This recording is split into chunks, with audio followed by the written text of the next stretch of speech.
Hey gang, I'm here in our latest project in the main bedroom, and what we have behind us is a Freedom bed. And the fabulous new thing about the Freedom beds are they're all made in Australia, which is wonderful.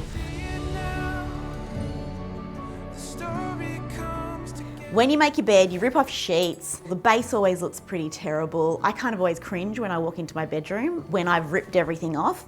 Not anymore. Check this out.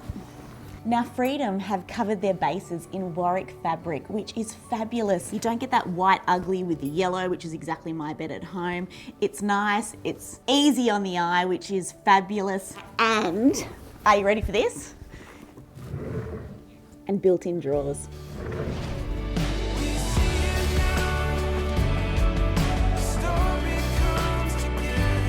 I know that styling and all those little beautiful bits and bobs in your home are so important, but nothing is as important as a good mattress.